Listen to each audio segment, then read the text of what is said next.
The magician hands the playing cards over to Susan's sausage. He invites her to shuffle. In a split second, the deck is seen to switch. I'm Daniel Madison, and this is the Mad Deck Switch.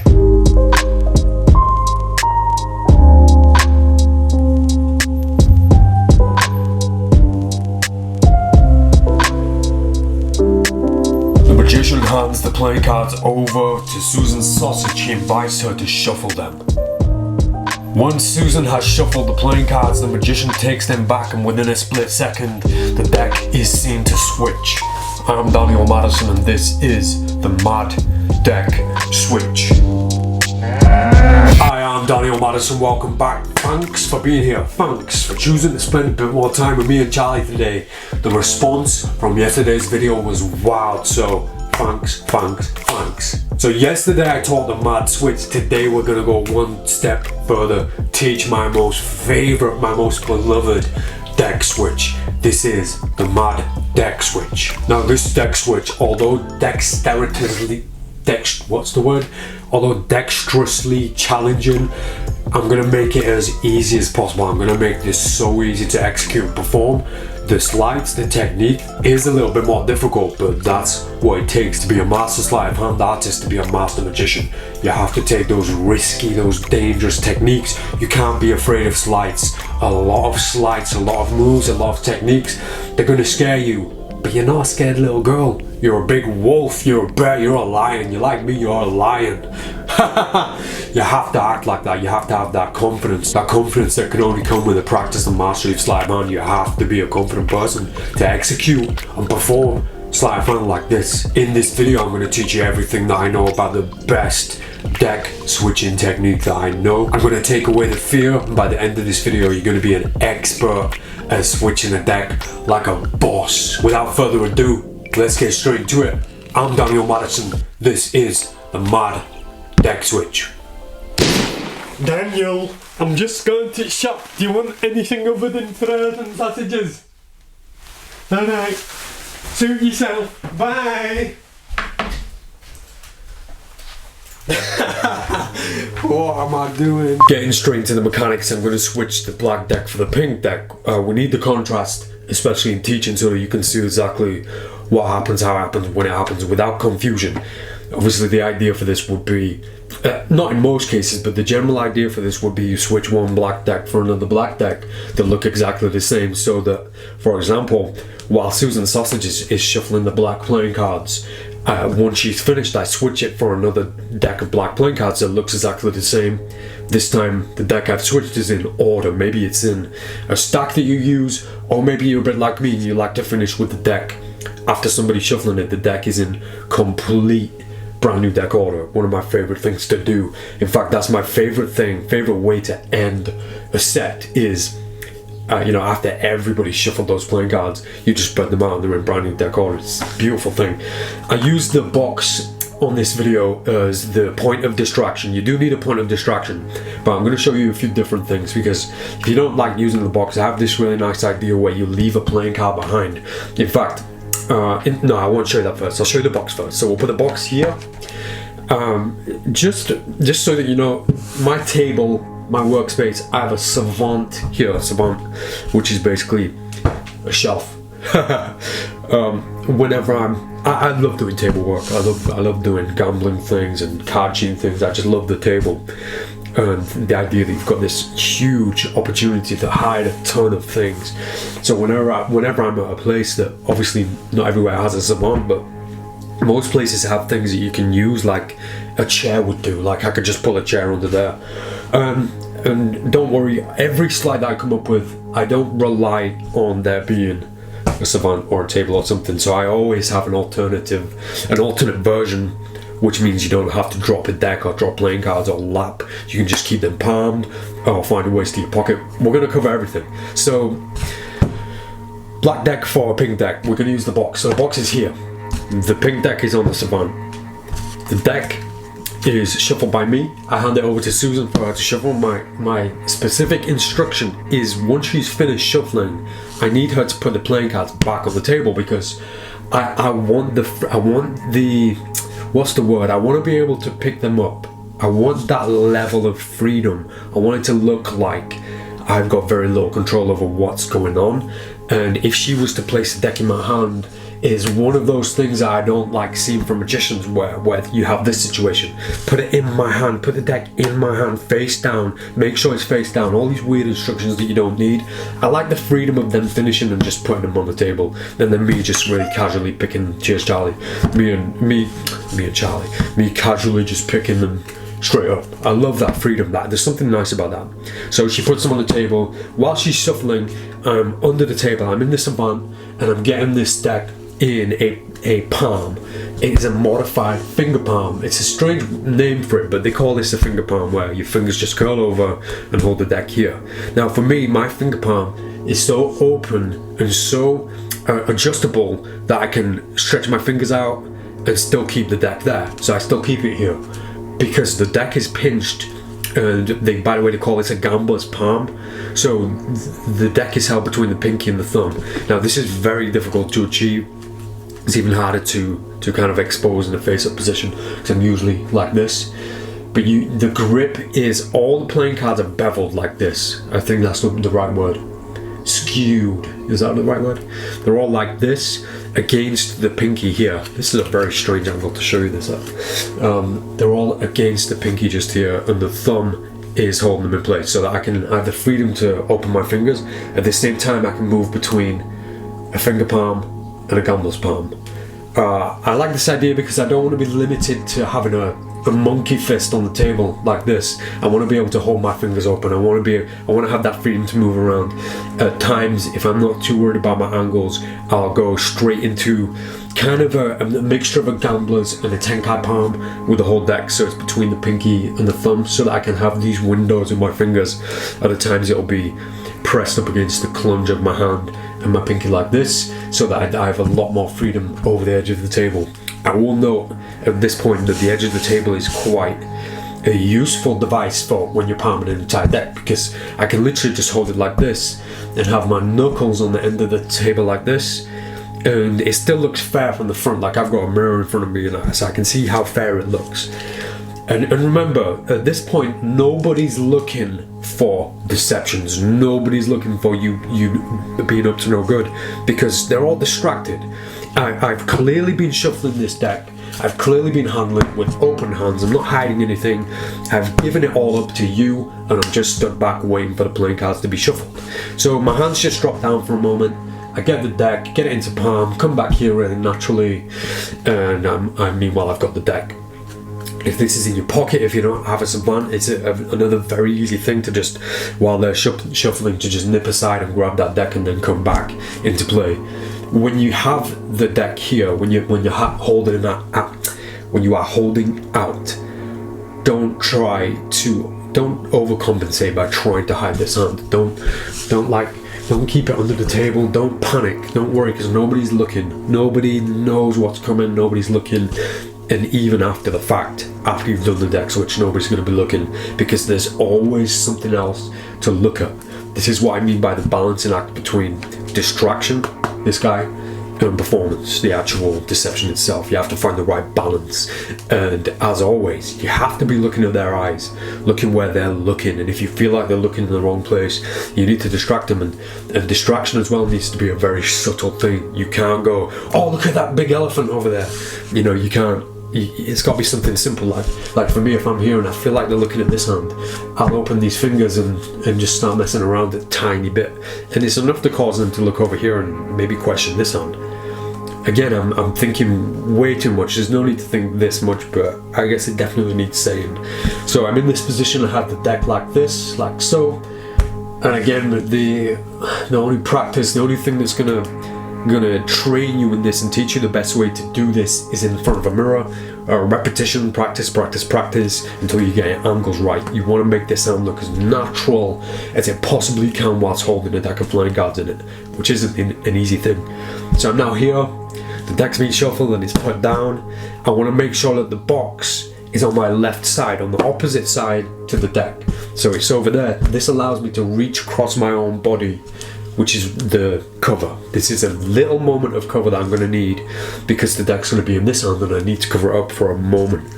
So that's why the box is here and the deck's here.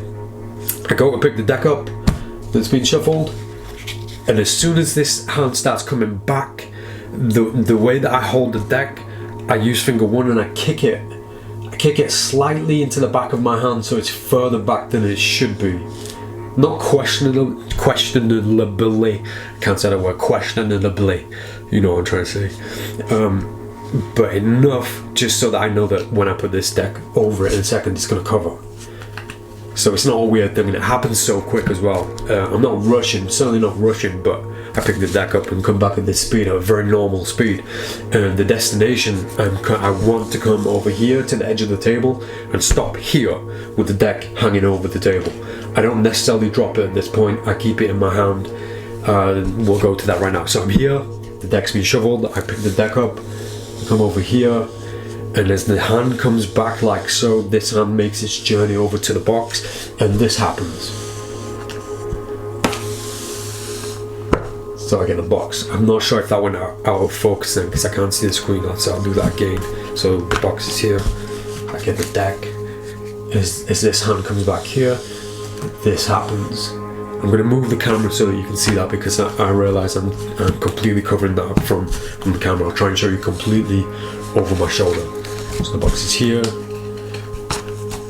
deck's here, grab this, come over here, this happens, and my shoulder gets in the way and nobody can see anything. We're going to change the camera angle so that you can see a much better angle. But Daniel Madison, why didn't you teach from this angle in the first place? I don't know. I'm still learning, you know, I'm still learning. So we'll catch up. So we're here, the deck's here on the edge of the table. I reach over, grab the deck here, and as this comes back, this comes forward. Notice all this hanging out the back, which is a really good thing, because it gives me the purpose to just put my thumb on top and steal the deck as this hand continues its journey to get the box. At this point, notice that I'm still holding onto the deck. In most cases, I don't need to drop it, I don't need to lap, I don't need to get it on my savant. In fact, in most cases I try not to, because when you drop this deck onto any surface, it's going to make a noise, and you also take a risk of it spilling. So we're not going to drop it.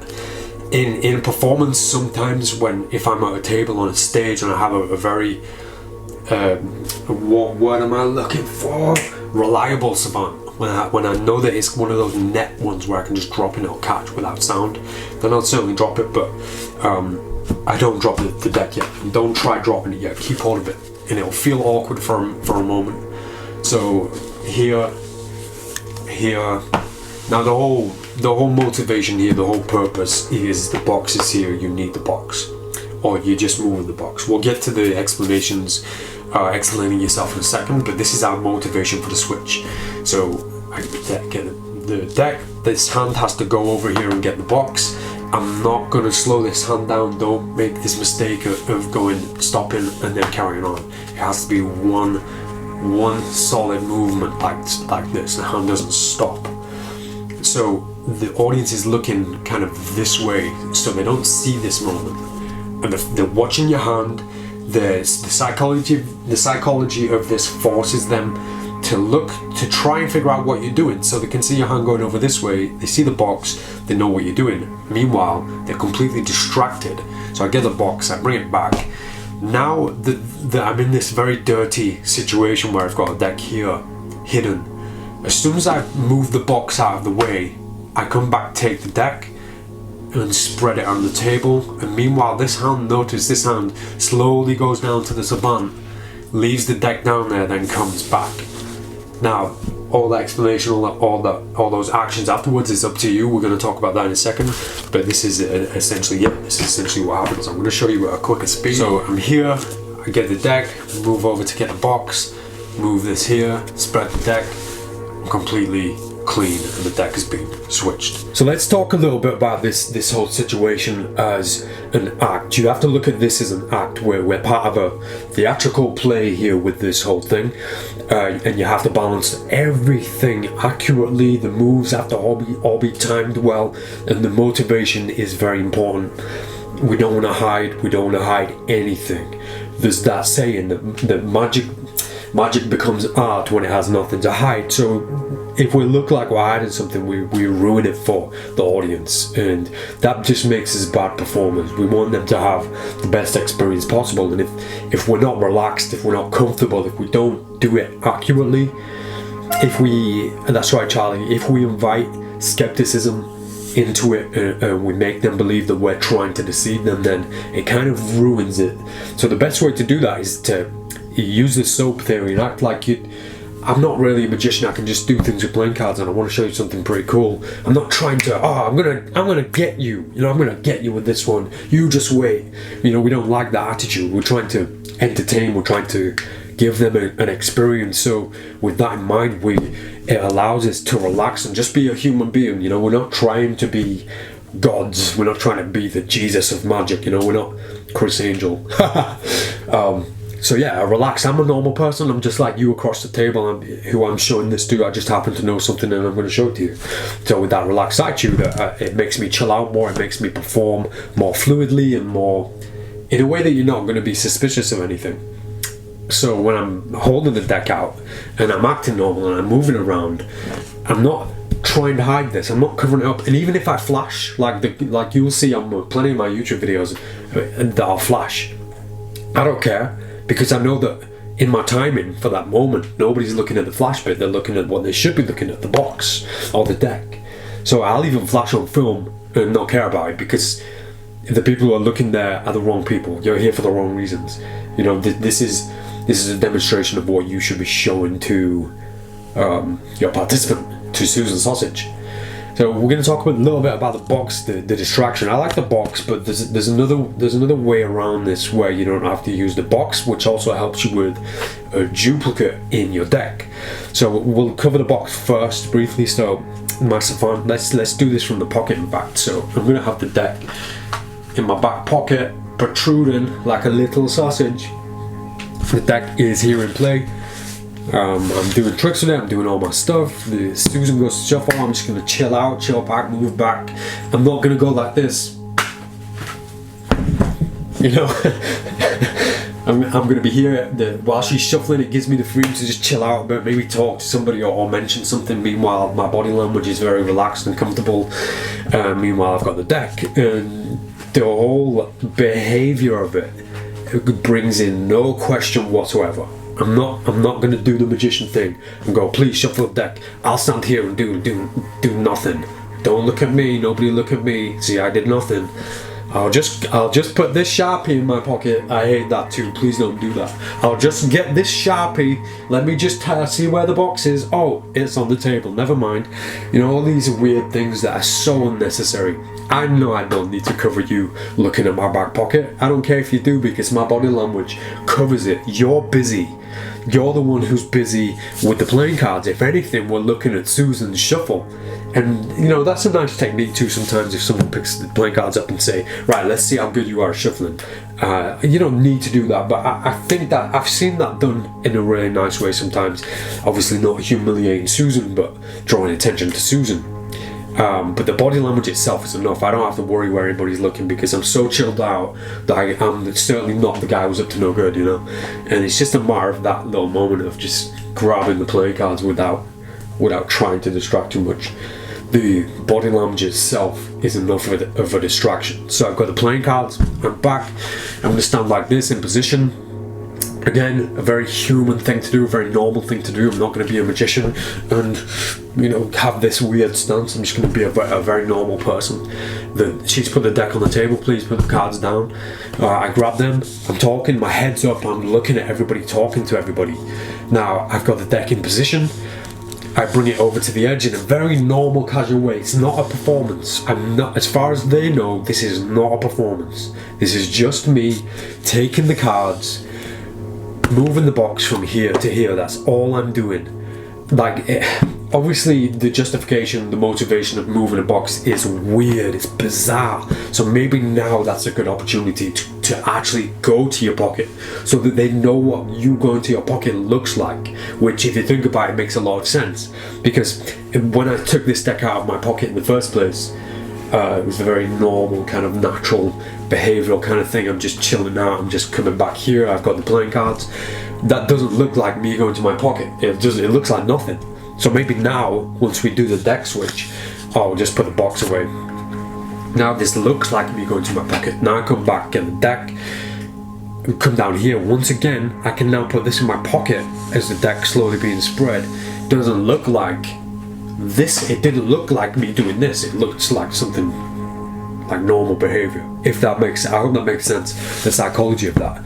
I'll run through that one more time so you know exactly what I mean. And let's begin with the black deck actually in my back pocket. So it's here. I've already got the pink deck set up in place. So from here, look, this is what it looks like, me taking something out of my pocket. I'm showing you what that looks like.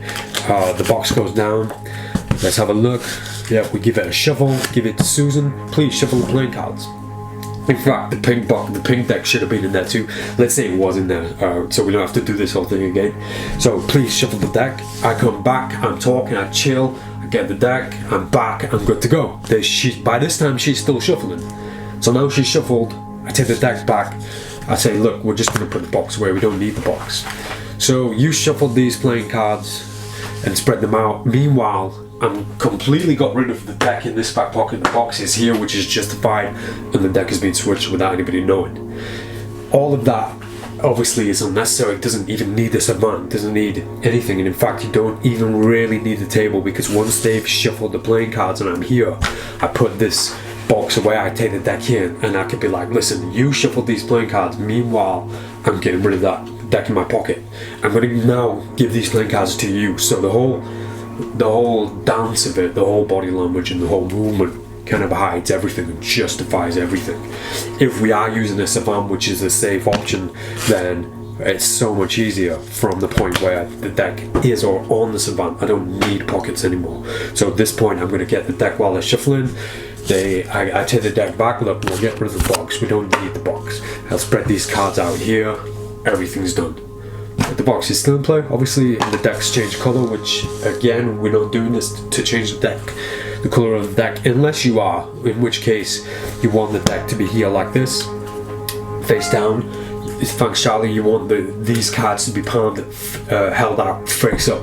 So now when we take these playing cards face up, box here, face up, we do this, we move we move the box, and now spread these, and as far as I know, this is still a black back deck, whereas we know different, so it's a pink deck, but that's kind of up to you the way you do that. So now that we know the mechanics of that and a little bit of the dance, a little bit of the psychology of it, you know the difficult version now, so now you can move on and adapt this to a single playing card or a single object.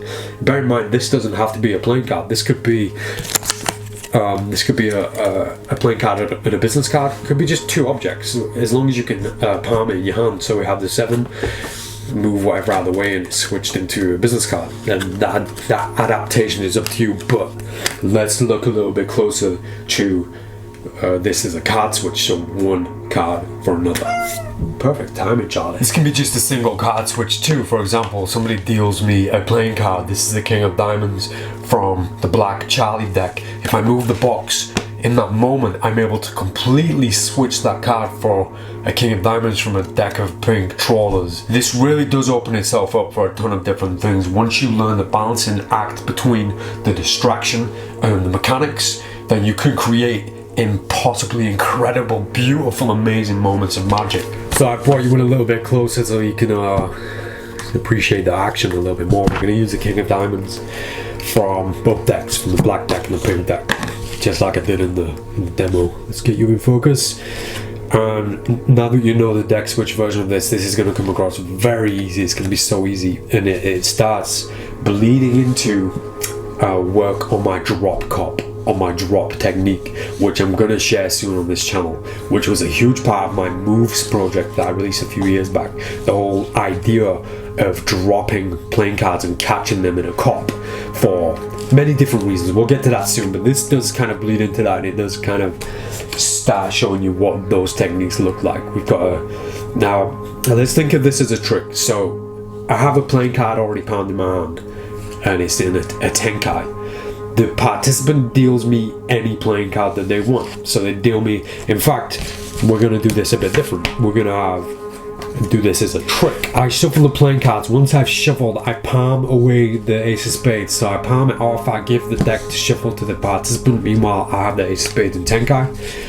They shuffle the playing cards, and I could say, listen, I'm going to get you to deal me the ace of spades. Ace of spades. So take any playing card out of the deck from anywhere. They take any playing card out, deal it face down. I pick it up, I move the deck from here to here, or I justify it in any way that I want. I turn the card over, and it's the ace of spades. Obviously, the most important part of this is that justification. You need that justification for your hand to move over. One thing that I used to teach was, so they're dealing with the king, I have the ace. I take the ace, the king is just moving that magic dust off of the table, which strangely nobody questions other than magicians. Then magicians see it and they go, what the hell was that? But a participant, they wouldn't really question that. It's just a weird thing. Obviously I've grown up a bit and I think that's a bad idea, so we definitely do need some kind of justification. Maybe the box is here. Maybe I could say, and also this is a bit of a creative development for both of us, because I'm kind of just figuring out how to teach this to you as well. So I have the ace already here. Maybe they can deal that playing card on top of the box. A little bit strange, I know, but I take the card, I move the box now over here. Meanwhile, focus. Meanwhile, I've executed the switch. The mechanics of this is essentially the same as the deck switch, but we're in a tenkai, and I don't really need to lap anything or take anything away, because I can take this king, put it into a gambler's cop position, come over like this, curl my hand so that this card does actually go into a gambler's cop as I pinch this card here. Now, there are a few different things here. The hand's changing from this position to this position, so it's going like this to this. Two different actions, but it's very justified because I can pick the card up like this and I can move it to this position, and that's what it should look like. So it should look like that. Meanwhile, the hand is offering that moment of shade. One thing that I love to do, especially when I have the stuff on, when I have the table, is this. So I have the ace here, the king here. I did mess that up a bit, but the lapping switch version of this is just so nice when it's done correctly. The king here, I move the box and I'm completely cleaning this hand. Look, completely no cards held out, because I simply just lapped the king of diamonds. Once again, the ace here, the king here, move the deck here. And I know the cameras are not at a very good angle, so you can kind of see that, but I guess that's the point. I'm going to move you over a little bit as well. So ace is here, king is here, and even from that angle it looks fairly clean. That was the mad deck switch. Hope you enjoyed it. Hope you love this video. Listen, I think by the time we do the next video, we're going to be at 50,000 subs, and I really need ideas. I need to do something. I think this new change of direction of teaching more difficult, more risky, more dangerous live hand techniques is a really good thing for us, a good thing for me, a good thing for you. I don't think there's too many people teaching the risky stuff.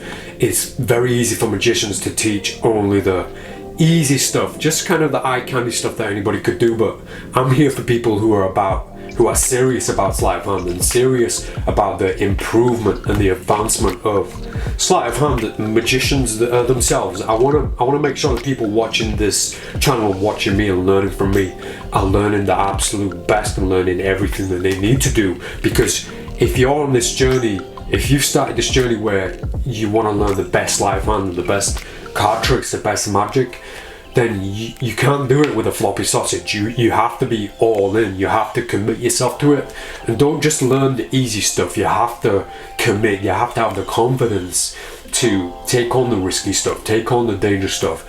And let me tell you this, one of the biggest lessons of all time: you will learn the most from performing. You will learn the most from executing. It's the best place to practice. Obviously practice enough to a point where you're confident to take your deceptions and your sleight of hand and your magic and your tricks out to the public, out to real people. Get to a point where you're confident enough to do that, but by all means understand and know that the most that you're going to learn from this is in the real world, performing and executing for real people. If you use this deck switch, if you use any of my deceptions on the social networks, tag me. I want to see them. I want to see what you guys are doing with them. I want to see your progression, and I love to watch magic anyway, so bonus for me. I'm Daniel Madison. Thanks for being here. Thanks for your time. Appreciate it. See you next time. Bye.